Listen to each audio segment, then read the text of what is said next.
E aí, pessoal, bem-vindos a mais uma análise. Hoje a gente vai dissecar uma coisa muito legal. Como os textos conversam o tempo todo uns com os outros. Sério, isso molda absolutamente tudo ao nosso redor, desde aquela literatura clássica super formal até a cultura pop moderna que a gente consome todo dia. Para dar o pontapé inicial, pensem o seguinte: é simplesmente fascinante perceber como um poema romântico brasileiro, lá dos anos 1800, depende, na verdade, dos exatos mesmos princípios de memória cultural que aqueles memes que não param de aparecer na nossa timeline hoje em dia. Pois é, a engenharia por trás da piada de hoje e da poesia de ontem é muitas vezes a mesmíssima coisa. Bom, para entender melhor tudo isso, a gente vai desbravar o conceito da intertextualidade e os seus braços. Nosso roteiro passa pelo diálogo entre textos, depois da arte e os tipos de paródia, aí a gente entende o que é paráfrase e, para fechar com chave de ouro, um confronto direto, paródia versus paráfrase. Bora lá?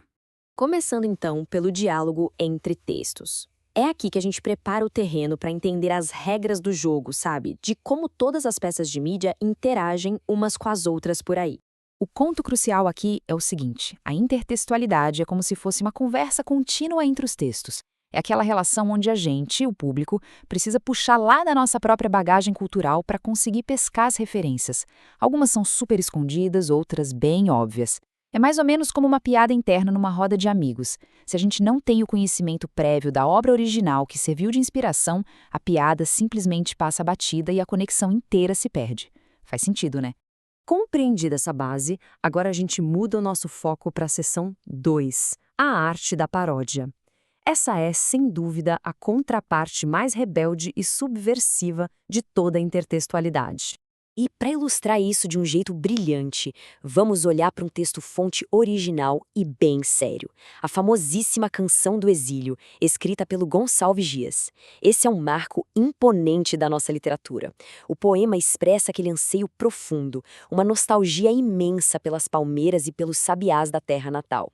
É um texto de tom super solene, totalmente focado no exílio e na dor da distância. Um clássico absoluto que quase todo estudante reconhece logo de cara.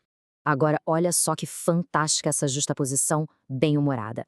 Notem como alguns escritores posteriores, e nesse caso específico o Murilo Mendes, exageraram e parodiaram esse texto original. Ele trocou a nossa natureza local por macieiras da Califórnia e gaturamos de Veneza. Com isso, ele cria uma reviravolta irônica e muito crítica.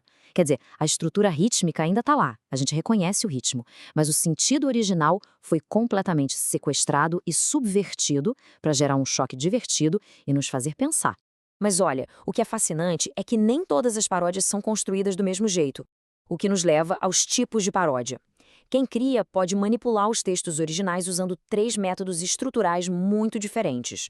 Na prática, rola aplicar várias técnicas. Dá para simplesmente trocar ou deletar algumas palavras-chave, o que a gente chama de paródia verbal, alterando totalmente a mensagem, ou dá para pegar a ideia central e levar ao extremo, criando a paródia temática. Tem também a opção de usar exatamente a mesma estrutura de estrofes, as rimas e o ritmo, só para zombar do original na forma, que é a paródia formal. São ferramentas super diferentes, mas o objetivo é sempre o mesmo, a ironia.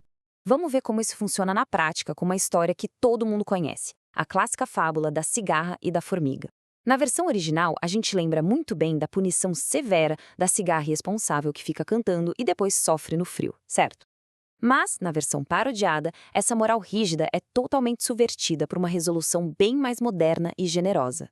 Nela, a formiga divide a comida e a cigarra entra com o entretenimento. Ou seja, o esqueleto da história é o mesmo, mas o resultado final virou de cabeça para baixo para provar um ponto novo de que a arte também tem o seu valor. Dando agora uma guinada completa para afastar essa ironia toda, a gente abraça a contraparte mais fiel dessa análise. Vamos entender a paráfrase, que é o nosso eco leal.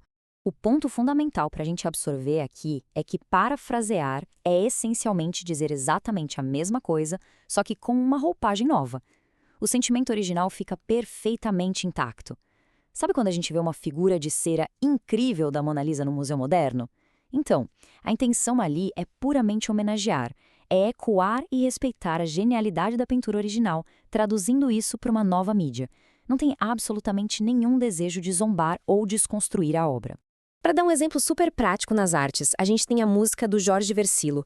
Ele parafraseia de um jeito muito direto a reverência e a admiração que o sorriso da Mona Lisa desperta na gente, só que agora em forma de música popular.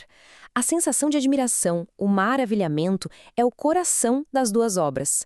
Não tem nenhuma pegadinha cômica ou subversão aqui, gente. Tem apenas a retransmissão de uma ideia intocável, de forma muito respeitosa, através de novas palavras e de uma nova melodia.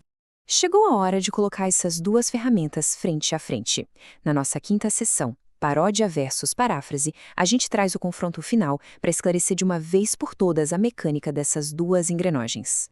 O contraste de intenções é muito marcante. Fica cristalino que a paródia existe primariamente para confrontar, destruir e brincar de uma forma crítica com a intenção original. Ela meio que se rebela contra a fonte. Por outro lado, a paráfrase existe para preservar essa fonte com o máximo de lealdade possível.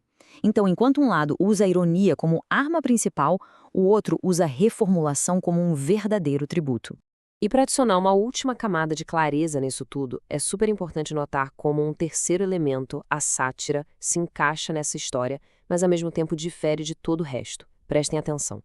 Enquanto a paródia e a paráfrase exigem absolutamente que um texto original específico exista para que elas possam ancorar as suas recriações, a sátira atua de um jeito completamente independente. Ela se sustenta sozinha para criticar os costumes, a política ou a sociedade no geral. Ela não precisa parasitar ou copiar a estrutura de nenhuma obra famosa para dar o seu recado.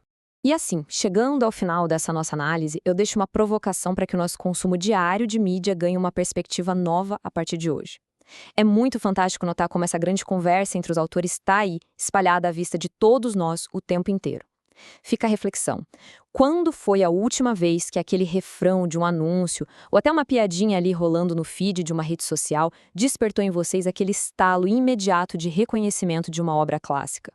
O diálogo cultural, gente, ele nunca para, ele apenas ganha novas vozes.